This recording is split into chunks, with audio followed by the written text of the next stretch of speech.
Dear students, আশা করছি সবাই তোমরা ভালো আছো এবং তোমাদের পুরোনো সেশন থেকে আমি নতুন সেশনে অনেকটা গ্যাপ দিয়েছিলাম এবং সেই অনেকটা গ্যাপের জন্য কেন ওয়েট করছিলাম সেটা তোমরা আজকের ভিডিওতে বুঝতে পারবে। তোমরা নিশ্চয়ই নতুন কোশ্চেন প্যাটার্ন বা নতুন সেমিস্টার সিস্টেম সম্পর্কে সবাই কিছুটা কিছুটা শুনে থাকবে এবং তোমরা যদি দেখে থাকো এখানে পুরো গাইডলাইনে বলা হয়েছে 16 তারিখের গাইডলাইন কিন্তু পাবলিশড হয়ে গেছে তোমাদের কার বেসিসে নতুন সেমিস্টার সিস্টেমে ফার্স্ট এবং থার্ড সেমিস্টার কি হবে বা সেখানে কোশ্চেন প্যাটার্ন কিভাবে হতে চলেছে সেই জিনিসটাই তোমাদের আমি কিন্তু আজকে এক্সপ্লেন করে বোঝানোর চেষ্টা করব। তার আগে তোমরা একটু জেনে নাও যে তোমাদের অ্যাকচুয়ালি কি ছিল আর পরিবর্তনটা কি হয়েছে। তোমরা হয়তো অনেকেই ব্যাপারটা সম্পর্কে জানো, যারা জানো না তারা একটু জেনে নাও। আমাদের নতুন 24-25 শিক্ষাবর্ষ থেকে আমাদের যে ক্লাস 11 এবং 12-এর যে সিলেবাস ছিল সেই সিলেবাসটাকে সেমিস্টার সিস্টেম করে দেওয়া হয়েছে। এর আগে কি হতো না, এর আগে তোমাদের টোটাল 100 নাম্বারটা ডিভাইড ছিল কিছু কিছু সাবজেক্টের জন্য 70+30, আবার কিছু সাবজেক্টের জন্য 80+20। 70+30 কাদের জন্য ছিল? যাদের কেমিস্ট্রি ছিল বা ফিজিক্স ছিল বা বায়োলজি ছিল তাদের জন্য, এবং 80+20 ছিল তোমাদের যে কোনো ল্যাঙ্গুয়েজ গ্রুপ বা বাংলা ইংরেজি, এবং আমাদের ম্যাথামেটিক্সটাও ছিল এই 80+20 সিস্টেমে। কি ছিল তাতে 70 নাম্বার বা 80 নাম্বার এই পার্টটা তোমাদের থিওরিটিক্যাল পড়তে হতো, আর এখানে যে 30 নাম্বার বা 20 নাম্বার রয়েছে হয় তোমাদের প্র্যাকটিক্যাল ছিল আর না হলে প্রজেক্ট ছিল। এই দুটো জিনিসের ডিভাইড ছিল তোমাদের 100 নাম্বার। এই নতুন শিক্ষাবর্ষ 24-25-এ কি করা হয়েছে, যদিও তোমাদের এই গাইডলাইন 2020-র এনইপিতে বলা হয়েছিল এই সেমিস্টার সিস্টেমের কথা, কিন্তু সেটা ফলপ্রসূ করা হয়েছে তোমাদের 2024-25 শিক্ষাবর্ষ থেকে। সেখানে কি করা হয়েছে না, ক্লাস 11টাকে দুটো পার্টে ভেঙে দেওয়া হয়েছে, ক্লাস 12টাকে দুটো পার্টে ভেঙে দেওয়া হয়েছে। ক্লাস 11-এ কি থাকছে না, ক্লাস 11-এ প্রথম 6 মাস থাকছে তোমাদের সেমিস্টার 1। যদিও তোমরা 6 মাস সময় পাবে না, 6 মাস সিস্টেমটা যেহেতু তোমাদের 12 মাসের একটা ইয়ার, সেই হিসাবে 6 মাস। আর যে নেক্সট 6 মাস থাকছে তোমাদের সেমিস্টার 2। একইভাবে ক্লাস 12টাকে ভেঙে দেওয়া হয়েছে 6 মাস প্লাস 6 মাস। সেখানে ফার্স্ট 6 মাস পাচ্ছ তোমরা সেমিস্টার 3 এবং লাস্টের 6 মাস পাবে সেমিস্টার 4। তো এই টোটাল 4টে সেমিস্টারে তোমাদের পরীক্ষা দিতে হবে, এবং এখনো পর্যন্ত যে গাইডলাইন আছে সেই গাইডলাইন অনুযায়ী সেমিস্টার 1 এবং সেমিস্টার 2 এর পরীক্ষা তোমাদের হোম সেন্টারে হবে বা যে যার স্কুল আছে যেখানে সেই স্কুলে হবে। এবং সেমিস্টার 3-4-এর এক্সামটা, এটা এখনো পর্যন্ত গাইডলাইন কিছু প্রকাশ করেনি, কিন্তু তবে মোস্ট প্রবাবলি যেটা আমাদের বলা হচ্ছে যে এটা তোমাদের আদার ভেন্যুতে পরীক্ষা দিতে হতে পারে যদি না কোনো ফার্দার নোটিশ দেওয়া হয়। তো নর্মাল সিস্টেম অনুযায়ী তোমরা ক্লাস 12-এর এক্সাম কিন্তু আলাদা ভেন্যুতে বা অন্য স্কুলে গিয়ে পরীক্ষা দিয়ে এসেছো বা দাদা দিদিদের দেখেছো অন্য স্কুলে গিয়ে পরীক্ষা দিতে। তো সেই সিস্টেমটাই কিন্তু কন্টিনিউ থাকছে, শুধু সিস্টেমটাকে ব্রেক করা হয়েছে দুটো পার্টে। তার মানে তোমাদের 11-এ কিন্তু দুবার পরীক্ষা দিতে হচ্ছে বোর্ড এক্সাম। কিভাবে দুবারটাকে ভাঙা হয়েছে না, প্রত্যেকটা সেমিস্টারে যেটা তোমাদের 70 নাম্বারের পেপার ছিল তাকে 35+35-এ ভেঙে দেওয়া হয়েছে। ফার্স্ট সেমিস্টারে 35, সেকেন্ড সেমিস্টারে 35, আর যেটা তোমাদের 80 নাম্বারের ছিল সেটা 40-40-এ ব্রেকআপ করা হয়েছে। সেটা 11 এবং 12 দুটো ক্ষেত্রেই সেম করা হয়েছে। এবং এই যে দুটো পার্টে ভাঙা হয়েছে, সেই দুটো পার্টের মধ্যে ফার্স্ট সেমিস্টারে তোমাদের কি থাকছে না, ফার্স্ট সেমিস্টারে হচ্ছে এমসিকিউ টাইপ পুরোটা। ফার্স্ট সেমিস্টারে যতটা যেটা যেটা তোমার 40-এর পেপার 40, যেটা 35-এর পেপার 35, পুরোটাই এমসিকিউ প্যাটার্ন করা হয়েছে। একইভাবে ক্লাস 12-এর যে থার্ড সেমিস্টার, সেই থার্ড সেমিস্টারটাকেও এমসিকিউ প্যাটার্ন করে দেওয়া হয়েছে। কিভাবে পরীক্ষা হবে সেই বিষয়ে আমি একটু ডিটেলস বলছি, এবং এছাড়াও একটা গাইডলাইন রয়েছে সেটা তোমাদের আমি নেক্সট ভিডিওতে বলবো। যদি তোমরা সেই ভিডিওটাও চাও তোমরা কিন্তু কমেন্ট সেকশনে জানাতে পারো। এখন আমাদের এই 16 তারিখে যে গাইডলাইনটা দেওয়া ছিল সেই গাইডলাইনটা তোমাদের একটু আমি এক্সপ্লেন করছি। আচ্ছা, সেকেন্ড সেমিস্টার এবং ফোর্থ সেমিস্টারকে কী করা হয়েছে না, সেকেন্ড সেমিস্টার এবং ফোর্থ সেমিস্টার এই দুটোর প্যাটার্ন সেম রাখা হয়েছে, এবং দুটোতে কি না শর্ট অ্যান্সার টাইপ প্রশ্ন এবং লং অ্যান্সার টাইপ প্রশ্ন এই দুটো রাখা হয়েছে। যেটা তোমাদের আগের 70 নাম্বারের পরীক্ষাতে কি থাকতো না, 10 নাম্বারের শর্ট কোশ্চেন থাকতো, এবং এই 10 নাম্বারের এমসিকিউ এর পরে কিছুটা 7 নাম্বার কোনো সাবজেক্ট ওয়াইজ এটা ডিপেন্ড করতো। আমাদের ম্যাথের ক্ষেত্রে 7টা আমাদের 2 নাম্বারের প্রশ্ন করতে হতো, এছাড়া কি 4 নাম্বারের প্রশ্ন করতে হতো এবং 5 নাম্বারের প্রশ্ন। এই পুরোটাকে সেকশন ABCD 4টে সেকশনে ডিভাইড করে প্রশ্নগুলোকে ডিভাইড করা থাকতো। কিন্তু এক্ষেত্রে কি করা হয়েছে না, পুরো এমসিকিউ পার্টেরটাই আমাদের কি ফার্স্ট সেমিস্টারে নিয়ে আসা হয়েছে, যেটা সাবজেক্ট ওয়াইজ ডিপেন্ড করে। এটা হচ্ছে প্র্যাকটিক্যাল বেস সাবজেক্ট, এটা হচ্ছে project base subject. Practical base subject বলতে কি, যে সমস্ত সাবজেক্টে তোমাদের প্র্যাকটিক্যাল করতে হয়, যেমন তোমরা জানো ফিজিক্স কেমিস্ট্রি বায়োলজি এগুলোতে প্র্যাকটিক্যাল করতে হয়, এগুলো প্র্যাকটিক্যাল বেস সাবজেক্ট। আর প্রজেক্ট বেস সাবজেক্টের মধ্যে তোমাদের কী কী রয়েছে, যেমন রয়েছে ম্যাথামেটিক্স রয়েছে, ল্যাঙ্গুয়েজ গ্রুপে তোমাদের বাংলা ইংরেজি রয়েছে, বা এছাড়া আর্টস গ্রুপেও কিছু কিছু সাবজেক্ট রয়েছে যেগুলো তোমরা নিশ্চয়ই জানো যে কোনটাতে প্রজেক্ট করতে হয় কোনটাতে প্র্যাকটিক্যাল করতে হয়। যেগুলোতে প্রজেক্ট রয়েছে সেগুলো হচ্ছে আমাদের তোমাদের 40 নাম্বারের পেপার, আর প্র্যাকটিক্যাল যেগুলোতে রয়েছে সেগুলো 35 নাম্বারের পেপার। যেটা তোমাদের আগে 70-30 ছিল, সে 70টাই অর্ধেক হয়ে 35 হয়েছে, আর 40টা অর্ধেক 80টা অর্ধেক হয়ে 40 হয়েছে। এবার তাহলে ফার্স্ট সেমিস্টারে এই যে আমাদের এমসিকিউ থাকছে এবং থার্ড সেমিস্টারে যে এমসিকিউ থাকছে, এই এমসিকিউ এর অ্যান্সার তোমরা কিভাবে করবে না, তোমরা জানো এমসিকিউ মানে কি, একটা প্রশ্ন দেওয়া থাকবে, তার 4টে option A B C D বলে 4টে অপশন তোমাদের দেওয়া থাকবে। এই 4টে অপশনের মধ্যে যেটা হবে সেটা তোমাদের অ্যান্সার করতে হয়। কিন্তু এক্ষেত্রে বলা হচ্ছে যে এই অ্যান্সারগুলো তো তোমরা এভাবেই থাকবে যে 4টের মধ্যে একটা করতে হবে, কিন্তু অ্যান্সারগুলোকে তোমাদের ওএমআর শিটে করতে হবে। তোমরা যদি কিছু কিছু ট্যালেন্ট সার্চের এক্সাম বা কম্পিটিটিভ এক্সাম কেউ দিয়ে থাকো কোনো জায়গার এন্ট্রান্স এক্সামের জন্য, সেখানে দেখে থাকবে যে ওএমআর সিটি বলতে কি না, এরকম এবিসিটি একটা প্রশ্ন নাম্বার করে 4টে করে গোল দেওয়া থাকে। সেক্ষেত্রে যে অপশনটা সঠিক সেই অপশনটাতে এরকম তোমাদের পুরোটাকে ফিল করে দিতে হয় সেই বক্সটাকে। আবার পরের প্রশ্ন যদি বি বা সি হয় তাহলে সেই অনুযায়ী তাকে ফিল করে দিতে হয়। এই হচ্ছে তোমাদের ওএমআর সিটের সিস্টেম, বা তোমরা ব্যাপারটা সম্পর্কে অবগত রয়েছে আশা করি। ওএমআর সিটে তোমাদের এই এমসিকিউ যে 40 নাম্বার বা 35 নাম্বার ডিপেন্ডিং অন তোমাদের সাবজেক্ট কি রয়েছে, প্রজেক্ট বেস না প্র্যাকটিক্যাল বেস, সেই অনুযায়ী করতে হচ্ছে। আর বাকি যে সেকেন্ড সেমিস্টার এবং ফোর্থ সেমিস্টার থাকছে সেখানে লং অ্যান্সার টাইপ প্রশ্ন তোমাদের থাকছে। আজকে তোমাদের যেটা ডিসকাস করবো এই সেমিস্টার 1 এবং সেমিস্টার 3তে যেটা তোমাদের এমসিকিউ টাইপ রয়েছে, সেই এমসিকিউ টাইপের মধ্যে আবার কি ধরনের প্রশ্ন আসতে পারে বা কি ধরনের প্রশ্ন তোমাদের জন্য প্রিপারেশন নেবে। কারণ তোমরা যদি আগের বছরের মতো প্রিপারেশন নাও তাহলে কিন্তু এখানকার প্রশ্নগুলো অ্যাটেম্প করতে একটু অসুবিধা হবে। কারণ আগের বছর কি ছিল না, এমসিকিউ প্যাটার্নের উপর খুব অল্প জোর দেওয়া হয়েছিল, কিন্তু লং কোশ্চেনের উপর বেশি ফোকাস করা হয়েছিল। সেই কারণের জন্য তোমরা একটা ওভারঅল পড়লেই কিন্তু একটা ভালো স্কোর করতে পারতে। এক্ষেত্রে কি না, যেহেতু বুঝতে পারছো এমসিকিউ লাইন ধরে করা যেতে পারে, সেক্ষেত্রে তোমাদের একটু ডিটেলসে একটু টেকনিক্যাল পড়তে হবে। সেই ব্যাপারটা সম্পর্কে তোমাদের একটু আমি বলবো যে ঠিক কী ধরনের প্রশ্ন তোমাদের দেওয়া হবে, সেই সম্পর্কে কী গাইডলাইন প্রকাশ করা হয়েছে সেটা একটু দেখো এক্সপ্লেন করার চেষ্টা করছি। এখনো পর্যন্ত সেমিস্টার 2-4 এর কোনো গাইডলাইন আসেনি, যখন আসবে আমি আবার সেটাকেও তোমাদের কাছে এক্সপ্লেন করার চেষ্টা করবো। দেখো গাইডলাইনটা তোমার ডেটটা নিশ্চয়ই দেখতে পাচ্ছ যে 16/4/2024 খুব রিসেন্টলি পাবলিশ করা হয়েছে এই গাইডলাইনটা। এই গাইডলাইনে দেখো কাউন্সিল কি বলেছে, the council has already publish the syllabus question pattern for all subjects in the HS curriculum. এটা নিশ্চয়ই তোমরা সবাই পেয়েছো, যারা পাওনি তারা কমেন্ট বক্সে জানাবে, বা আমি নিচে টেলিগ্রাম গ্রুপ দিচ্ছি, তাতে জয়েন করে যাও, আমি তোমাদের সেখানে সিলেবাসটা পাঠিয়ে দেবো যে কাউন্সিল এর আগে ঠিক কী সিলেবাসটা পাঠিয়েছিল। তারপর বলছি the total marks in semester 1 and semester 3 examination in HS curriculum will be either 35 or 40, যেটা তোমাদের আমি বলছিলাম, বেসড অন প্র্যাকটিক্যাল বেসড আর প্রজেক্ট বেসড।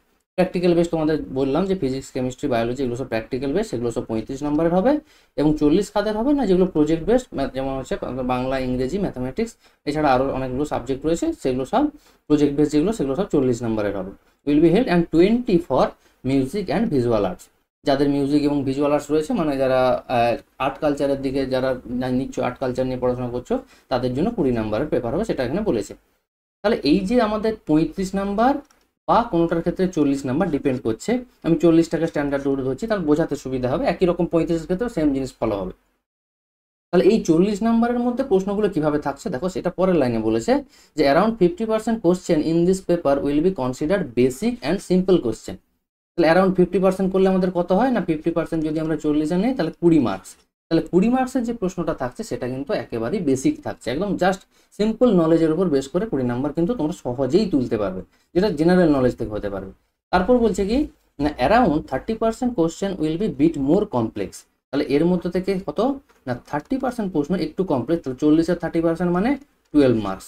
তাহলে 12 মার্কসের কোশ্চেন তোমাদের কি থাকছে, ওর থেকে একটু কঠিন, তার থেকে রিলেটিভলি টাফার, যেটা হয়তো তোমাদের একটু ক্যালকুলেশন করে তারপর অ্যান্সার করতে হবে, যেটা তোমরা ডাইরেক্ট অ্যান্সার করতে পারবে না। এরপর বলছে যে না, rest of the 20% will be for the achievers. Achievers বলতে কারা না, যারা একটু ইন্টেন্সিভ পড়াশোনা করতে চাইছে, অর্থাৎ সাবজেক্টটার ভেতরে একটু ইনডেপথ পড়াশোনা করতে চাইছে, তারাই কিন্তু এই কোশ্চেনগুলো অ্যাটেন্ড করতে পারে। সেটা কত না, 20% বলতে 8 মার্কস। 40-এর মধ্যে যদি আমরা বলি 8 মার্কস, তাহলে টোটাল কত হয়ে যাচ্ছে 20, 12, 32 প্লাস 8, তার মানে 40। এইভাবে কিন্তু 40 নম্বরের যে প্রশ্ন কিন্তু 40 কিন্তু একই রকম টাইপের থাকছে না। 50% তোমাদের সিম্পল কোশ্চেন করা হচ্ছে, 30% তার থেকে রিলেটিভলি একটু টাফার, যেটা তোমাদের ক্যালকুলেশন করে অ্যান্সার করতে হবে, আর বাকি 20% একটু অ্যাডভান্স লেভেল থেকে প্রশ্ন থাকছে। মানে তোমাদের খুব ইনডেপথ যদি কনসেপ্ট তোমরা রেডি রাখো, তাহলে সেক্ষেত্রে কিন্তু এই 8 নম্বরও কিন্তু তোমরা সহজেই অ্যাটেম্প করতে পারবে। এবং সেখানে বলাও আছে যে দেখো, that is the question will be comparatively bit tougher and will test the logical and analytical skill. তার মানে কি লজিক্যাল, মানে তোমরা কোনো জায়গায় কোনো লাইনে আমরা দেখবে যখন নর্মাল পড়াশোনা করি সেক্ষেত্রে কিন্তু আমরা অনেক জায়গায় লজিক খেয়াল করি না, একটা কোনো কারণ কেন হচ্ছে কিভাবে হচ্ছে, আমরা শুধু মনে করি আচ্ছা এটা আছে, এটা এভাবে হবে, ঠিক আছে এটা মনে রেখে দিই, পরীক্ষার সময় এভাবে থাকলে এভাবে করে দেবো, কোনো সমস্যা নেই। কিন্তু আমরা সেই লজিকটা যে ওর পিছনে কেন হচ্ছে কিভাবে হচ্ছে সেই জিনিসটা কিন্তু অনেক সময় আমরা বোঝার চেষ্টা করি না। কিন্তু এখন তোমাদের কি এমসিকিউ টাইপের প্যাটার্ন প্রশ্ন অ্যাটেম্প্ট করতে হবে, সেক্ষেত্রে কিন্তু শুধু মনে রেখে করে দিলেই হবে না, কারণ এক্স্যাক্টলি প্রশ্ন কিন্তু তোমরা পাবে না। ঠিক আছে, মানে যদি পেয়েও যাও 40 নম্বরে, দেখা যাবে 10 বা 12 তোমরা এক্স্যাক্টলি পাচ্ছ, বাকি সব কিন্তু ডিফারেন্ট প্রশ্ন আসবে, কিন্তু কনসেপ্টটা সেম থাকবে। তার মানে তোমাদের কি হচ্ছে না, কনসেপ্টের উপর কিন্তু এখন অনেক বেশি পরিমাণ জোর দিতে হবে। এই জন্য যে কোনো চ্যাপ্টার তোমরা যেখানেই পড়ো, যে কোনো জায়গায় পড়াশোনা করো না কেন, একটু চেষ্টা করবে জিনিসগুলোকে লজিক্যালি বুঝে নেওয়ার, যাতে করে প্রশ্নগুলো অ্যাটেম্প করা সহজ হয়। তোমরা সবসময় খেয়াল রাখবে এমসিকিউতে কিন্তু স্কোর করা কিন্তু অনেক সহজ, কারণ খুব সহজেই 4টা অপশন তোমরা সামনে দেখতে পাও এবং সেখান থেকে অ্যান্সার করা সহজ। কিন্তু এটাও তোমাদের খেয়াল রাখতে হবে, বাই চান্স একটা ভুল হয়ে কিন্তু সঙ্গে সঙ্গে 1 নাম্বার কিন্তু চলে যাবে। এই জন্য একটু যদি লজিক্যাল তোমরা পড়াশোনা করো, তাহলে কিন্তু এখান থেকে 40 নাম্বারের 38, 39 বা পুরোপুরি 40 পাওয়াটা কিন্তু জাস্ট কোনো ব্যাপারই না, তোমরা সহজেই পেতে পারো। জাস্ট কিন্তু দেখতেই পাচ্ছ যে 20 নাম্বার পাওয়াটা কিছু না, কারণ ওরা বলেই দিয়ে যে বেসিক এবং সিম্পল কোশ্চেন থাকছে। 12 নাম্বার কি করা হচ্ছে বা 30% কোশ্চেন রিলেটিভলি টাফা, যেটা কিন্তু তোমরা নর্মাল প্র্যাকটিসেও কিন্তু করতে পারবে। শুধু এই যে 8 নাম্বার রয়েছে, এই 8 নাম্বারের জন্য কিন্তু তোমাদের একটু লজিক্যাল কিন্তু ভালোভাবে প্র্যাকটিস করতে হবে। এবার দেখো, তারপর বলা হচ্ছে along with simple multiple choice questions with 4 options there will be questions of the following type. এই যে মাল্টিপল চয়েস কোশ্চেনগুলোও কিন্তু ডিফারেন্ট টাইপসে ভেঙে দেওয়া হয়েছে। কিভাবে না, ফিল ইন দি ব্ল্যাঙ্কস। এবার তোমরা বলে ফিল ইন দি ব্ল্যাঙ্কস কি করে মাল্টিপল টাইপ কোশ্চেন হলো? দেখো এখানে তোমাদের আমি দেখাবো যে এই টাইপেরও কিভাবে মাল্টিপল চয়েস কোশ্চেন হয়, সেটা কিন্তু ওখানে একটা স্যাম্পল দেওয়া রয়েছে। সেখানে কিন্তু আমি তোমাদের এক্সপ্লেন করছি যে ফিল ইন দি ব্ল্যাঙ্কস কিভাবে মাল্টিপল চয়েস কোশ্চেন হতে পারে। নেক্সট কি আছে না, কলাম ম্যাচিং। এই কলাম ম্যাচিং কিন্তু তোমরা আগেও করেছো নিচু ক্লাসে, মানে অনেক ছোট ক্লাসে কিন্তু করেছো, এখনো হয়তো তোমার কোনো সাবজেক্টের উপর রয়েছে, ম্যাথমেটিক্সে নেই, কোনো সাবজেক্টে কিন্তু এখনো রয়েছে, যেমন বায়োলজিতে বা ফিজিক্সে কিন্তু এখনো রয়েছে, যেখানে কলাম এতে কিছু সংখ্যক শব্দ লেখা থাকে এবং তার রিলেটেড কিছু টার্ম কলাম বিতে লেখা থাকে। এবার তোমাদের বলতে হয় যে কার সাথে কে ম্যাচ করছে, এই টাইপের কিন্তু তোমার কলাম ম্যাচিং কিন্তু করেছো। এই টাইপের প্রশ্ন কিন্তু এখন এমসিকিউতে থাকবে। এবার তোমাদের খুব স্বাভাবিকভাবে মাথায় আছে যে এই টাইপের প্রশ্ন কিভাবে এমসিকিউতে দেওয়া যেতে পারে। দেখো তার স্যাম্পল কিন্তু দেওয়া রয়েছে, আমি সবগুলোই ডিটেলসে এক্সপ্লেন করছি এবং প্রত্যেকটা গাইডলাইন কিন্তু বোর্ড থেকে পাবলিশ করা হয়েছে। ঠিক আছে, আমি নিজের মতো করে কোনোটাই বলছি না। অ্যাসারশন রিজনিং টাইপের কোশ্চেন, এই অ্যাসারশন রিজনিং টাইপ এটা কিন্তু তোমাদের সিবিএসসি বোর্ডের প্যাটার্ন থেকে তোলা হয়েছে। এটা এনসিআরটি বেস সিলেবাসে, কিন্তু ওরা কিন্তু যারা এনসিআরটি বোর্ডের স্টুডেন্ট রয়েছে তারা কিন্তু এই টাইপটা একেবারে অবগত, বা আইসিএসসি বোর্ডের যারা রয়েছে তারা কিন্তু টাইপটা সম্পর্কে একেবারে পুরোপুরিভাবে অবগত, কারণ তাদের এটা রয়েছে। এই টাইপের প্রশ্ন তাদের 2 থেকে 3টে প্রশ্ন আসেই, কিন্তু আমাদের ক্ষেত্রে কি এই টাইপের প্রশ্ন কিন্তু ছিল না, কিন্তু এক্ষেত্রে এবার থেকে ইনক্লুড করা হলো অ্যাসারশন রিজনিং। আমি তোমাদের বোঝাবো যে অ্যাসারশন রিজনিং টাইপটা ঠিক কীরকম বা এখান থেকে প্রশ্নগুলোকে কীভাবে অ্যাটেম্প করতে হয়। নেক্সট হচ্ছে ডায়াগ্রাম বেসড কোশ্চেন। এই ডায়াগ্রাম বেসড কোশ্চেন সাধারণত কোন কোন সাবজেক্টে হয় না, যে সমস্ত যেমন কম্পিউটার অ্যাপ্লিকেশান, ঠিক আছে, বা ফিলোসফি, অর্থাৎ যে সমস্ত জায়গায় একটা নির্দিষ্ট টপিকের উপর বেস করে তার বিভিন্ন রকমের স্ট্রাকচার আমরা তৈরি করতে পারি বা সেখান থেকে বিভিন্ন কনক্লুশন তৈরি করতে পারি, সেই সমস্ত সাবজেক্টের ক্ষেত্রে কিন্তু এই ডায়াগ্রাম বেসড কোশ্চেনগুলো হবে। দেখো এবারে আমি যদি বলি ম্যাথের কথা, ম্যাথের ক্ষেত্রেও কিন্তু ডায়াগ্রাম বেসড প্রশ্ন হতে পারে, কিন্তু সেক্ষেত্রে চান্সটা অনেক কম, কারণ ম্যাথে এই টাইপের কিন্তু জায়গাটা অনেক কম রয়েছে। নিচু ক্লাসে অনেক রয়েছে কিন্তু উঁচু ক্লাসে কিন্তু রিলেটিভলি কম রয়েছে। তো ম্যাথের ক্ষেত্রে ডায়াগ্রাম বেসড কোশ্চেন হয় কিন্তু একটু ডিফিকাল্ট, করলে করা যায় সেটা কোনো কথা না, কিন্তু রিলেটিভলি ডিফিকাল্ট। কিন্তু বায়োলজি বলো বা তোমাদের ফিলোসফি বলো বা নিউট্রিশন বলো, অন্য যে সাবজেক্টগুলো রয়েছে যেখানে একটা কনসেপ্টের উপর বা একটা টার্মের উপর বেস্ট করে অনেকগুলো কনসেপ্ট জুড়িয়ে রয়েছে, তাহলে সেই জায়গায় কিন্তু ডায়াগ্রাম বেসড কোশ্চেনটা কিন্তু ইম্পর্টেন্ট হয়ে যায়। এ সম্পর্কেও তোমাদের গাইডলাইন দেওয়া রয়েছে, আমি সেটা আলোচনা করছি। Rearrangement of sentence on the prescribed sequence. তার মানে কি, তোমাদের কিছু সংখ্যক সেন্টেন্সকে এভাবে দিয়ে দেওয়া হয়, 1, 2, 3 করে বা 4টে সেন্টেন্সকে দিয়ে দেওয়া হলো। এবার তোমাদের বলেছে এই সেন্টেন্সগুলোকে একটা নির্দিষ্ট অর্ডারে সাজাও। কখনো বলে দিতে পারে ক্রোনোলজিক্যাল অর্ডারে সাজাও, যদি হিস্ট্রির প্রশ্ন হয় দেখা যাবে 4টে ঘটনা তুলে দিল, বক্সারের যুদ্ধ, পলাশির যুদ্ধ, সিরাজউদ্দৌলা এবং মোহাম্মদ বিন তুগলকের যুদ্ধ, এরকমভাবে তোমাদের ধরো 4টে কোশ্চেন আমি তুলে দেওয়া হলো। এবার বলা হলো যে এই যে ঘটনাগুলো ঘটেছে এই ঘটনাগুলোকে পরপর একটা সাল অনুযায়ী তাদেরকে সাজা, তাহলে সেই অনুযায়ী সাজিয়ে তাকে এমসিকিউ বেস্ট করলে সেই অনুযায়ী কোন অপশনটা সঠিক হয় সেভাবে তোমাদের অ্যান্সার করতে হতে পারে। সেটা হচ্ছে আমাদের রিঅ্যারেঞ্জমেন্ট রয়েছে। ট্রু ফলস টাইপ কোশ্চেন কি না, তোমরা জানো যে ট্রু ফলস তো আলাদা করে টাইপ হয়, সেটা আবার এমসিকিউতে কিভাবে আসবে না, সেটার টাইপও বলা হয়েছে কি না, ধরো তোমাদের 2 বা 3টে স্টেটমেন্ট এরকম দিয়ে দেওয়া হলো, সেগুলোর মধ্যে প্রথমটা দেখা যাবে ট্রু, দ্বিতীয়টা ফলস, তারপর একটা হয়তো ফলস। এটা হচ্ছে তোমাদের অ্যান্সার। এবার এই অনুযায়ী অ্যান্সার তোমাদের 4টে অপশন ABCD কে ডিসাইড করে দেওয়া হলো কি, এতে বলা হলো TFF, তার মানে প্রথমটা ট্রু, দ্বিতীয়টা ফলস, তৃতীয়টা ফলস, তাহলে এটা তোমাদের সঠিক উত্তর। একই রকম পরেরটাতে বলা হলো FFT, তারপরে FTF, এইভাবে 4টে অপশন তোমাদের দিয়ে দেওয়া হলো। এবার 3টে স্টেটমেন্টের মধ্যে কোনটা কিভাবে ট্রু হচ্ছে কোন অর্ডারে, সেই অনুযায়ী তোমাদের অপশন চুজ করতে হবে। এই যে ট্রু ফলস টাইপ কোশ্চেন রয়েছে। এরপর কি না, কেস বেসড কোশ্চেন। এই টাইপের কোশ্চেন কিন্তু যে কোনো সাবজেক্টে দেওয়া যায়, কারণ কি না, যত রিয়েল লাইফ এক্সাম্পল রয়েছে কারণ এবার প্রশ্ন হচ্ছে প্রত্যেকটা সাবজেক্টের রিয়েল লাইফ এক্সাম্পল রয়েছে। এবার ম্যাথে বলে ম্যাথে অন্য সাবজেক্টে তো প্রচুর পরিমাণ রয়েছে, অনেকের মনে হতে পারে ম্যাথের রিয়েল লাইফ এক্সাম্পল কোথায়। ম্যাথেও কিন্তু প্রচুর পরিমাণ 11-12 যে সাবজেক্টগুলো রয়েছে সেগুলোর রিয়েল লাইফ এক্সাম্পল কিন্তু আমরা পেতে পারি, যেমন সেটের প্রচুর পরিমাণ ইউজ রয়েছে, ঠিক আছে। বা তোমাদের ক্যালকুলাসের বিশাল পরিমাণ রিয়েল লাইফ এক্সাম্পল কিন্তু রয়েছে, যেটা আমরা বাস্তব লাইফে ইউজ করা হয়তো খেয়াল করি না, কিন্তু বাস্তব লাইফে এরকম অনেক এক্সাম্পলই রয়েছে যেগুলো আমরা রিয়েল লাইফে ম্যাথের সাহায্যে সলভ করতে পারি। ফিজিক্স কেমিস্ট্রি তো এগুলো তো মানে তোমরা বুঝতেই পারো, মানে দৈনন্দিন জীবনে আমরা অনেক কিছু ইউজ করে থাকি যেখানে ফিজিক্স কেমিস্ট্রির মানে হিউজ অ্যাপ্লিকেশন বা বায়োলজির হিউজ অ্যাপ্লিকেশন রয়েছে, তো ওখানে কোনো সমস্যাই নেই case study base question. Case study base বলতে কি বোঝাচ্ছে না, একটা তোমাকে ঘটনা তুলে দেওয়া থাকবে, মানে তোমরা যেরকম আনসিন করে এসছো সেই টাইপের, যেমন একটা ঘটনাকে মেনশন করে দেওয়া রয়েছে, সেই ঘটনার বেস্ট করে কিছু কিছু কোশ্চেন তোমাদের দেওয়া হবে, সেই কোশ্চেনগুলোকে তোমাদের অ্যান্সার করতে হতে পারে, ঠিক আছে। Case study based question relatively আমার মনে হয় অনেক বেশি সহজ হয়। এবারে তোমাদের কোশ্চেন প্যাটার্ন অনুযায়ী কীভাবে আসবে সেটা আমি তোমাদের পরে পরে আস্তে আস্তে করে এক্সপ্লেন করতে থাকবো। এবার দেখো এই টাইপের যে জিনিসগুলো হয় সেগুলো কিন্তু কীভাবে হয় সেটা একটু ডিটেলসে এক্সপ্লেন করছি। দেখো প্রথম তোমাদের একটা দেওয়া রয়েছে ফিল ইন দি ব্ল্যাঙ্কস টাইপের প্রশ্ন কিভাবে এমসিকিউতে দেওয়া যেতে পারে। দেখো তোমাদের একটা প্যাসেজ তুলে দেওয়া হয়েছে, এই প্যাসেজের মধ্যে দুটো ব্ল্যাঙ্কস জায়গা তোমাদের দেওয়া, এটা কম্পিউটার অ্যাপ্লিকেশনের প্যাসেজ, কারণ বলাই আছে এক্সাম্পল একটা সাবজেক্টটা লেখা আছে computer application or computer science. এখান থেকে দেওয়া রয়েছে যে dash is the process of converting human readable data into form of that can be processed by a computer while dash in the process of converting computer readable data into a form that humans can understand. এবার যারা computer science করো, আমার এটা অ্যান্সারটা আমি exact কোনটা ঠিক হবে সেটা বলতে পারবো না, কারণ এটা কম্পিউটার রিলেটেড প্রশ্ন আর আমি মেনলি ম্যাথটা পড়াই। তোমরা যারা জানো ভিডিওগুলো দেখেছো তারা জানো যে আমি ম্যাথটাই করাই, তো সেই সেন্সে যারা জানো তারা বুঝতেই পারছো যে এইগুলোর মধ্যে প্রথম শূন্যস্থানে কোনটা বসবে, দ্বিতীয় শূন্যস্থানে কোনটা বসবে, তার একটা অর্ডার তোমাদের চারটা অপশানের মধ্যে দেওয়া রয়েছে।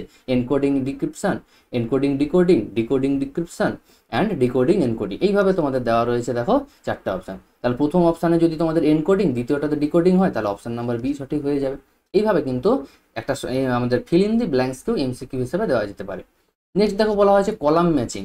কলাম ম্যাচিং তোমাদের একটু আগে এক্সপ্লেন করছিলাম যে কলাম ম্যাচিং এটাও কম্পিউটার সায়েন্স থেকে তোলা হয়েছে একটা স্যাম্পল, তো এটা যে কোনো সাবজেক্টের উপর হতে পারে। তোমরা কিন্তু এটা কখনো ভেবে দেখো না যে কম্পিউটার কলাম ম্যাচিং আমাদের কম্পিউটার অ্যাপ্লিকেশনেই বলা আছে মানে শুধু কম্পিউটার অ্যাপ্লিকেশনে পড়বে আর কোনো সাবজেক্টে পড়তে পারে না, ঠিক আছে, এটা ভেবো না। যেমন দ্বিতীয়টা বলা আছে নিউট্রিশন থেকে, নিউট্রিয়েন্ট মানে নিউট্রিশন থেকে বলা আছে, তার মানে মনে যেন না হয় যে এই দুটো সাবজেক্ট ছাড়া অন্য কোনো জায়গায় কলাম ম্যাচিং পড়তে পারে না, ঠিক আছে। এটা এই যে গাইডলাইনটা দেওয়া হয়েছে বিভিন্ন টাইপের কোশ্চেন, এটা কিন্তু সমস্ত সাবজেক্টের জন্য অ্যাপ্লিকেবল।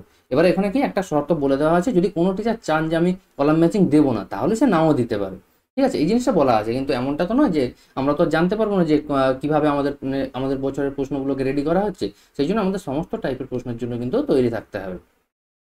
কলাম ম্যাচিং এর ক্ষেত্রে কি না, কলামেতে চারটে অপশন দেওয়া রয়েছে, সেই অপশন অনুযায়ী দেখো কলাম বিতে আরও চারটে অপশন দেওয়া রয়েছে। তাহলে তোমাদের এবার সিলেক্ট করতে হবে কি না, ওয়ান যদি আমার সিপিইউ দেওয়া থাকে তাহলে সিপিইউ রিলেটেড আমাদের কোন অপশনটা সঠিক, এ বি সি ডি কোনটা সঠিক সেই অনুযায়ী হলো। দেখো এবার সেই অনুযায়ী আমাদের চারটে করে অপশন দেওয়া থাকবে, যে ওয়ান যদি এর সাথে সিলেক্ট সঠিক হয়, বি এর সাথে 2B এর সাথে 3C 4D হয় তাহলে অপশন এ সঠিক হয়ে যাবে।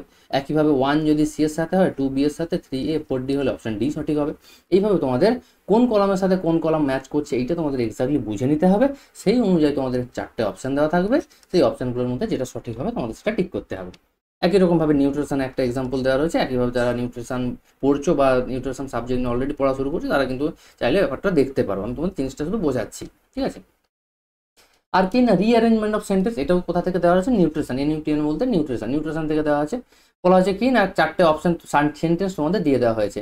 চারটে অপশনের মধ্যে বিভিন্ন একটা ঘটনাকে একটা সিকোয়েন্স ওয়াইজ যেটা ঘটে সেই ঘটনাটাকে বিভিন্নভাবে ঘেঁটে ঘুঁটে দেওয়া রয়েছে তোমাদের। যেমন প্রথম বলা আছে ফুড ইনটেক, খাবার খেলো, তারপর ডাইজেশন হলো, অ্যাসিমিলেশন হলো, অ্যাবজর্পশন হলো, এলিমিনেশন হলো।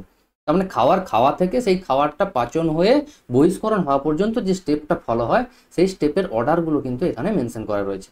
তাহলে আমাদের খুঁজতে হবে কি না, এই খাওয়া থেকে বাইরে বেরিয়ে যাওয়া পর্যন্ত যে স্টেপটা হয় সেই স্টেপটার মধ্যে কোনটা অ্যাকুরেট স্টেপ।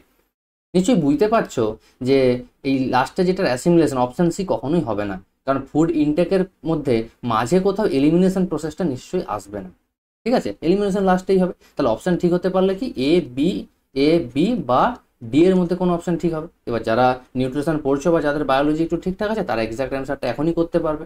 ঠিক আছে। তো এইরকম ভাবে কিন্তু কোনো একটা ঘটনার বিভিন্ন ক্রমকে একটা অর্ডারে সাজিয়ে দেওয়া থাকবে, তাদের মধ্যে কোনটা ঠিক সেটা তোমাদের বলতে হবে। একইভাবে সেটা যদি হিস্ট্রির প্রশ্ন হয় তাহলে সেক্ষেত্রে কি বিভিন্ন ঘটনাকে ক্রোনোলজিক্যাল অর্ডার বলা থাকবে, তোমাদের পরপর সাজাতে হবে। যেমন পরেরটার ক্ষেত্রে কি বলেছে, কম্পিউটার সায়েন্সের কতগুলো ঘটনা, 6টা ঘটনাকে এখানে পরপর দেওয়া রয়েছে। তোমাদের বলতে হবে এই 6টা ঘটনা কিভাবে ঘটে, আগে কোন ঘটনাটা ঘটে তারপর কিভাবে হয়। এটা একটা কম্পিউটার সফটওয়্যার প্রসেসে দেওয়া আছে, বুটস্ট্র্যাপ দেখতে পাচ্ছি আমি, বায়োস আছে, সিপিইউ আছে, তার সফটওয়্যার রিলেটেড কিছু ঘটনা তোমাদের এখানে দেওয়া রয়েছে। সেইটা কিভাবে হয় সেটা তোমাদের আগে দেখতে হবে, যে আগে 1 হয়, তারপর 2, তারপর 3, তারপর 5, তারপর 6, তারপর 4, এইভাবে যে কোনো অর্ডার কিন্তু হতে পারে। সেটা তোমাদের যারা ঘটনাটা সম্পর্কে জানা আছে তারা সেটা বুঝতে পারবে। তাহলে এই অর্ডারে আমাদের ম্যাথমেটিক্যাল প্রশ্ন হতে পারে। যেমন ম্যাথমেটিক্যাল প্রশ্নের ক্ষেত্রে আমি যদি তোমাদের বলি, কয়েকটা ধরো ঘটনা দেওয়া রয়েছে। 1 নম্বরে ধরো বলা আছে সেট, 2 নম্বরে বলা আছে ধরো ফাংশন, 3 নম্বরে বলা আছে ধরো রিলেশন, 4 নম্বরে বলা আছে ধরো অর্ডার পেয়ার। এই 4টে জিনিস ধরো বলা রয়েছে। এবার তাহলে তোমাদের বলছি সঠিক অর্ডারে সাজাও। তো সঠিক অর্ডারটা কি না, প্রথমে আমাদের সেট শিখতে হয়, সেটের পর আমরা কি শিখি না 4 নম্বর শিখি অর্ডার পেয়ার শিখি, অর্ডার পেয়ারের পর আমরা কি শিখি না রিলেশন শিখি, এই রিলেশন শেখা হলে তারপর আমরা ফাংশন শিখি। তাহলে আমাদের সঠিক অর্ডারটা কি 1 4 3 2।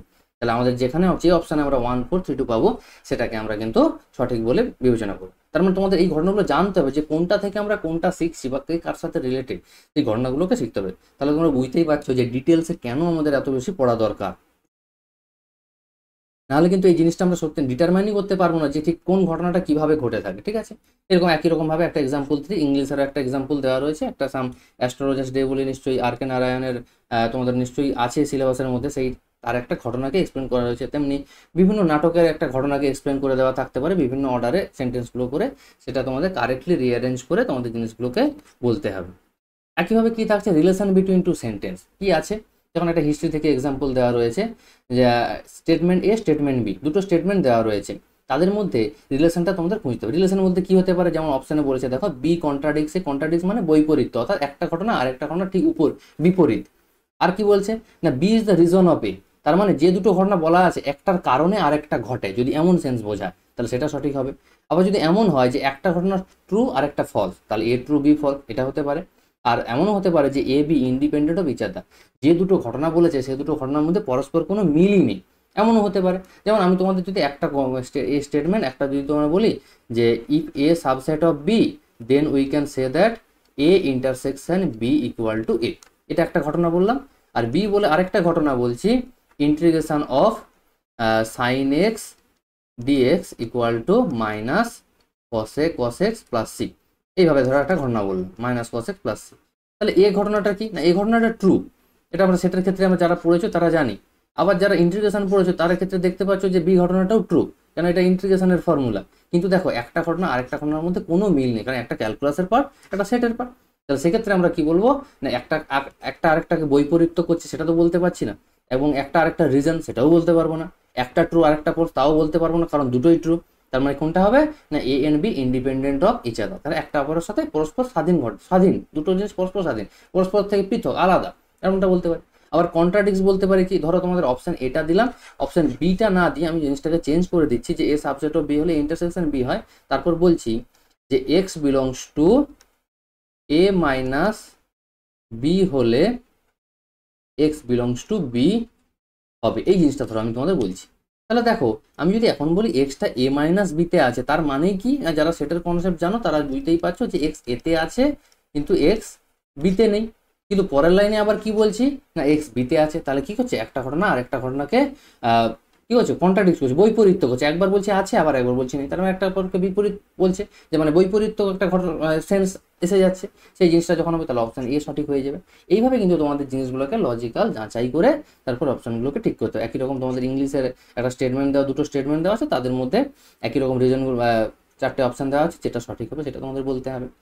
এরপর কি অ্যাসারশন রিজনিং টাইপের যে প্রশ্নগুলো, সেটা কিন্তু ভিভিআই টাইপের একটা প্রশ্ন, যেটা তোমাদের সিবিএসসি বা এনসিইআরটি বেস থেকে তোলা হয়েছে। কিরকম জিনিস না, ওরকম অ্যাসারশন বলে একটা তোমাদের স্টেটমেন্ট দেওয়া থাকবে, আর রিজন বলে একটা স্টেটমেন্ট দেওয়া থাকবে। এবার তোমাদের মনে হতে পারে যে উপরে যেটা থাকবে সেটাই তার রিজন, না এমনটা নাও হতে পারে। জিনিসটাকে বলা আছে একটা কারণ দর্শানো থাকবে আরে, আর অ্যাসারশন বলতে একটা স্টেটমেন্ট দর্শানো থাকবে তোমাদের এতে। এইবার সেই স্টেটমেন্টটা ট্রু হতে পারে ফলস হতে পারে, একই রকম ভাবে এই যে রিজনটা দেওয়া থাকবে সেটাও ট্রু বা ফলস হতে পারে। আবার এমনও হতে পারে অ্যাসারশনও ট্রু রিজনও ট্রু এবং এই যে দুটো সত্যি সেটা একটা আরেকটার কারণ, এই যে স্টেটমেন্টটা এতে বলা আছে সেটাই তারই কারণ হচ্ছে আরে বলা আছে, এমনটাও হতে পারে। আবার এমনটাও হতে পারে দুটোই ট্রু কিন্তু একজন আরেকজনের কারণ নয়। যেমন আমি যদি কোথাও উপরের লাইনে ধরো বলছি যে এক্স প্লাস ওয়াই এর হোল স্কোয়ার সমান x square plus 2xy plus y square, এটা আমরা জানি। এবার রিজন বলছি এইটা কেন হয় না, পরের লাইনে আমি রিজন, এটা হচ্ছে অ্যাসারশন বলে বলছি, আর রিজন বলে তোমাদের এক্সপ্লেন করছি যে x plus Y into x plus y করলে আমাদের কি হয় না x square plus x y plus y x plus y square, এটা তার রিজন বলে আমরা বলছি। তাহলে দেখো অপশন এ এটা ট্রু, একদম ঠিক, এটা আমাদের সূত্র জানা আছে। রিজন বলে যেটা বলা আছে সেটাও ট্রু। এবার প্রশ্ন হচ্ছে একে অপরের কারণ কিনা। হ্যাঁ একদম ঠিক, যে এই যে এক্স প্লাস ওয়াই এর হোল স্কোয়ার হয় সেটা কিভাবে হয় না এই x plus Y into x plus y করে তারপর গুণ করলে এইভাবে বিচ্ছেদ হয়ে যায়, তারপর আমরা জানি এক্স ওয়াই আর ওয়াই এক্স একই, তাই সেটাকে 2xy লেখা হয় প্লাস ওয়াই স্কোয়ার যেমন আছে, তার মানে এখানে সঠিক রিজন। কিন্তু যদি আমি রিজনটাকে পাল্টে এমন করে দিতাম যে x plus Y into x minus Y হলে X square minus Y square হয়, এবার তোমরা বলবে কি রিজন তো ট্রু, অ্যাসারশনও ট্রু, কিন্তু সঠিক কারণ কি একে অপরে? একদমই নয়, কারণ সঠিক কারণ তখনই হতো যদি দুটোই এক্স প্লাস ওয়াই হতো যেটা আগে ছিল। তাহলে সেক্ষেত্রে কি দুটোই ট্রু কিন্তু একে অপরের রিজন না, সেটাই দেখো বলা আছে। এইভাবে অপশনগুলো তোমাদের কিন্তু থাকবে, যে বলা আছে এ অ্যান্ড আর, এ বলতে অ্যাসারশন আর বলতে reason, assertion and reason both are true and R is the correct explanation of A, অর্থাৎ এতে যে স্টেটমেন্টটা দেওয়া রয়েছে তার কারেক্ট এক্সপ্লানেশন আর এ দেওয়া রয়েছে, যেটা আমরা প্রথম ক্ষেত্রে বলছিলাম। আবার সেকেন্ড স্টেটমেন্ট বলছে কি A and R both true but R is not the correct explanation of A, যেটা আমরা পরের স্টেটমেন্টে আরটাকে যখন আমরা চেঞ্জ করে দিলাম সেক্ষেত্রে কিন্তু দুটোই ট্রু কিন্তু কারেক্ট এক্সপ্লানেশন নয়। আবার এমনও হতে পারে যে এ ট্রু বি ফলস, যেমন আমি যদি রিজনটাকে তোমাদের এমন করে দিই যে x plus Y into x minus y equal to x square plus y square করে দিলাম, তাহলে কি এখানে অ্যাসারশনটা ট্রু কিন্তু রিজনটা ফলস, তাহলে সেক্ষেত্রে অপশন এ হয়ে যাবে, অপশন সি হয়ে যাবে সঠিক উত্তর। আবার এমনও হতে পারে অ্যাসারশনটা ফলস রিজনটা ট্রু। তাহলে এইভাবে কিন্তু তোমাদের অ্যাসারশন রিজনিং টাইপের প্রশ্নগুলো দেওয়া থাকবে, সেইভাবে কিন্তু করতে হবে। অর্থাৎ দুটো স্টেটমেন্ট দেওয়া থাকবে, একটাকে কারণ বলা হবে, একটা নর্মাল বিবৃতি বলা হবে। এবার বিবৃতিটা সঠিক হতেও পারে নাও পারে, আবার রিজনটাও সঠিক হতেও পারে নাও হতে পারে। যদি দুটোই সঠিক হয় সেক্ষেত্রে তারা একে অপরের কারণ হতেও পারে নাও পারে, সেই অনুযায়ী তোমাদের কিন্তু অপশানগুলো চুজ করতে হবে। এবং তোমরা যদি একটু প্র্যাকটিস করো, প্র্যাকটিস করলে কিন্তু জিনিসটা অভ্যাস হয়ে যাবে। এবং তোমরা যদি মনে করো যে এই টাইপের প্রশ্ন যখন আমাদের করতেই হচ্ছে এবং তোমরা 11-এ তো ভর্তি হবে, কোনো উপায় তো কিছু নেই, তোমার যে সাবজেক্টই পড়ো না কেন সবার জন্য এই টাইপের প্রশ্নগুলো কিন্তু আসছে, তাহলে বললে কিন্তু আমি ম্যাথস রিলেটেড যে সমস্ত প্রশ্ন হয় তোমরা যদি কমেন্ট বক্সে জানাও আমি কিন্তু চ্যাপ্টার ওয়াইজ কিন্তু বেশ কিছু প্রশ্ন টাইপ ধরে ধরে তোমাদের কিন্তু করানোর চেষ্টা করবো। এটা কিন্তু তোমাদের ডিমান্ড থাকতে হবে তবেই করাবো, নাহলে কিন্তু প্রয়োজন আমার নেই। তোমরা কিন্তু চাইলে তোমাদের কারো যদি অন্তত যদি একজনেরও চাহিদা থাকে তোমরা জানাবে, আমি কিন্তু চেষ্টা করবো অ্যাটলিস্ট কিছু চ্যাপ্টারের অন্তত কিছু অঙ্ক যেন তোমাদের 11 থেকে প্র্যাকটিস করানো যায়, তাহলে কিন্তু তোমার 12-এ কাজটা সহজ হয়ে যাবে। ঠিক আছে, নেক্সট কি রয়েছে না এই টাইপের তোমার অ্যাসারশন রিজনিং টাইপের তোমাদের একটা ম্যাথেরও এক্সাম্পল এখানে দেওয়া রয়েছে, কিন্তু যাদের এই মুহূর্তে কার্ভের কনসেপ্ট নেই তারা কিন্তু এই মুহূর্তে এটা সঠিক উত্তর বলতে পারবে না। অতএব এটা সরল রেখা এবং কার্ভের কনসেপ্ট একটু প্রয়োজন পড়বে, তাহলে কিন্তু সঠিক রিজনটা বলতে পারবে। ঠিক আছে, আমি যখন ম্যাথ রিলেটেড অঙ্ক করাবো এই টাইপের অনেক প্রশ্ন করাবো, সেখানে কিন্তু সবগুলো ডিটেলসে এক্সপ্লেন করে দেবো। কিন্তু অপশনগুলো তো সেম দেওয়া রয়েছে যে বোথ এ এন্ড ট্রু এবং correct reason, both true not correct reason, একটা ট্রু একটা ফলস এবং অপরটা ট্রু অন্যটা ফলস, এইভাবে কিন্তু জিনিসগুলোকে এক্সপ্লেন করা রয়েছে। এবার কি না ট্রু ফলস টাইপ প্রশ্ন, এখান থেকে ফিজিক্স থেকে তোলা হয়েছে ট্রু ফলস টাইপ প্রশ্ন। দেখো স্টেটমেন্ট এ স্টেটমেন্ট বি দুটো স্টেটমেন্ট দেওয়া রয়েছে। এবার দুটো স্টেটমেন্টের মধ্যে দুটোই ট্রু হতে পারে, সেটাই বলা আছে যে A true B false, B true A false. এমনও হতে পারে যে একটা ট্রু, এটা ট্রু হলে এটা ফলস হতে পারে, আবার এটা ফলস হলে এটা ট্রু হতে পারে। এমনও হতে পারে যে দুটোই ফলস স্টেটমেন্ট, আবার দুটোই ট্রু হতে পারে। তাহলে সেই রকম অপশানগুলো কিন্তু option A B C D তোমাদের দেওয়া থাকবে, সেই নিয়ে কিন্তু তোমাদের যেটা কারেক্ট হবে সেটা অপশান চুজ করতে হবে। একইভাবে নিউট্রিশন থেকে 4টা স্টেটমেন্ট দেওয়া আছে, সেই স্টেটমেন্ট অনুযায়ী কে কে ফলস কে কে ট্রু সেগুলো তোমাদের আগে ডিসাইড করে তারপর কোন অপশানটা সঠিক হচ্ছে সেটা কিন্তু চুজ করতে হবে। এবং সবসময় খেয়াল রাখতে হবে যাই চুজ করো না কেন লাস্টে কিন্তু তোমাদের ওএমআরটা ফিল করতে হবে। এই ওএমআর ফিল করা এবং এই বিভিন্ন টাইপের এমসিকিউ করা, এই জিনিসগুলো কিন্তু তোমরা কিন্তু এর আগে পর্যন্ত কিন্তু করোনি। এই জন্য তোমাদের বারবার বলছি জিনিসগুলো যত বেশি সম্ভব পারবে, যেহেতু তোমাদের 11-12 করতেই হচ্ছে সেহেতু কিন্তু যত বেশি সম্ভব প্র্যাকটিস করবে। যারা আমার কাছে করছো বা পড়ছো তারা বা যারা আমার ইউটিউব চ্যানেলটা ফলো করছো, আমি তাদেরকে তো রেগুলার এই টাইপের প্রশ্নগুলোকে ফলো করাবোই, অবশ্যই কোনো সমস্যা নেই, কারণ আমি অলরেডি সেই টাইপের প্রশ্ন অলরেডি রেডি করা চলছে আমার, আমি সেভাবে করছি। বা তোমাদের যদি ডিমান্ড থাকে বলবে, আমি সেগুলো কিন্তু ডিটেলসে এক্সপ্লেন করে দেওয়ার চেষ্টা করবো। ঠিক আছে, নেক্সট দেখো ডায়াগ্রাম টাইপের প্রশ্ন আমাদের কীভাবে রয়েছে না কোনো একটা টার্ম তোমাদের এখানে দেওয়া রয়েছে, সেই টার্মের সাথে রিলেটেড কিছু কিছু ঘটনা তোমাদের এখানে এক্সপ্লেন করে দেওয়া রয়েছে, এবং সেইটা 3 রকম 4 রকম ভাবে তোমাদের দেওয়া থাকছে। ABCD বলে 4টা অপশনে দেওয়া রয়েছে, যে একটা টার্ম আছে সেই টার্মের সাথে কি কি ঘটনাগুলো রিলেটেড, বা তোমরা যেটাকে শ্রেণীবিন্যাস ভাবে জানো। যেমন আমরা যদি কম্পিউটার সায়েন্স রিলেটেড বলি, যে আমাদের যে কোনো একটা অ্যাপ্লিকেশন বা সফটওয়্যার রান করা, তাহলে সেই সফটওয়্যার রান করাতে গেলে কি কি লাগবে, প্রথমে তার হার্ড কপি ফরমেশন, তারপর সেটাকে কোনো একটা প্রোগ্রামিং সফটওয়্যারে সেটাকে ইনপুট করা, সেই অনুযায়ী তার যত সমস্ত লুপগুলো রয়েছে সেই লুপগুলোকে সঠিক সূত্র অনুযায়ী বসানো, তারপর জিনিসটাকে রান করা। তাহলে এই ঘটনাগুলোকে আমি দিয়ে দিলাম। তাহলে এমনটা তো বলতে পারি না যে কোনো একটা সফটওয়্যার রান করাতে হবে, প্রথমে আমি কম্পিউটার অন করলাম, তারপর গেম খেলা শুরু করে দিলাম, আমার সফটওয়্যার রান হয়ে গেল। তাহলে এরকম তোমাদের বিভিন্ন ডিফারেন্ট অপশন দেওয়া থাকবে, তার মধ্যে যে জিনিসটা সঠিক সেইটা তোমাদের চুজ করতে হবে। এখানে যেমন তোমাদের ফিলোসফি রিলেটেড একটা ডায়াগ্রাম চার্ট দেওয়া রয়েছে, একরকম ম্যাথ রিলেটেড হতে পারে, কিন্তু ম্যাথ রিলেটেড ডায়াগ্রাম বা চার্ট রিলেটিভলি কম হয়। স্টিল আমি যে সমস্ত চ্যাপ্টারে ডায়াগ্রাম বা চার্ট পসিবল, সেগুলো যদি তোমাদের ডিমান্ড থাকে আমি অবশ্যই সেগুলো করিয়ে দেবো, কোনো সমস্যা নেই। আরেকটা থাকে কি case based question. Case based কোশ্চেনটা বলতে কি বোঝায়, না কোনো একটা প্যাসেজ দেওয়া থাকবে যেটা সাধারণত রিয়েল লাইফ এক্সাম্পল, সমস্ত কেস বেসড কোশ্চেন চেষ্টা করা হয় রিয়েল লাইফ এক্সাম্পলের সাথে ম্যাচ করি। সেই রিয়েল লাইফ এক্সাম্পল দেওয়া হলো, এবার সেই রিলেটেড তোমাদের কিছু সেন্টেন্স দেওয়া থাকবে বা কিছু অপশন দেওয়া থাকবে, সেগুলো কিন্তু বা প্রশ্ন দেওয়া থাকবে, সেগুলো অ্যান্সার করতে হবে। যেমন এখানে একটা কেমিস্ট্রি রিলেটেড বলেছে, নিউট্রিশন রিলেটেড একটা দেওয়া হয়েছে, এবং ম্যাথ রিলেটেড একটা দেওয়া রয়েছে। ম্যাথ রিলেটেড যেটা দেওয়া রয়েছে সেটা কিন্তু সেট থেকে তোলা হয়েছে। যেমন বলা হয়েছে কি, একটু বললে বুঝতে পারো যে কী টাইপের প্রশ্ন থাকে। And institution organised a small gathering of 100 students on a occasion of teachers day. তার মানে টিচার্স ডেতে 100 জন মিলে একটা গ্যাদারিংয়ের বা একটা অনুষ্ঠান বা একটা ইভেন্ট অর্গানাইজ করা হচ্ছে। কিভাবে, the management decided that 3 different types of drinks should be distributed among the student. 3 ধরনের জুস তাদেরকে স্টুডেন্টদের মধ্যে দেওয়া হবে। কিভাবে, একটা হচ্ছে ফলের জুস, একটা লস্যি, একটা চা, এই 3 ধরনের জুসের ব্যবস্থা করা রয়েছে। It was reported that 10 student had all 3 drinks, fruit juice, lassi and tea. 10 জন স্টুডেন্ট এমন পাওয়া গেছে যারা এই 3 ধরনের জুসই খেতে পছন্দ করে। আবার 20 জন student 20 had fruit juice and lassi. 20 জন পাওয়া গেছে যারা ফ্রুট জুস এবং লস্যি খায়। 30 জন এমন পাওয়া গেছে যারা লস্যি এবং চা খায়, এবং 25 জন এমন পাওয়া গেছে যারা চা এবং ফ্রুট জুস খায়, এবং 12 জন এমন আছে যারা কেবলমাত্র ফ্রুট জুস খায়, 5 জন এমন আছে যারা শুধুমাত্র লস্যি খায়, এবং 8 জন এমন আছে যারা শুধুমাত্র চা খায়।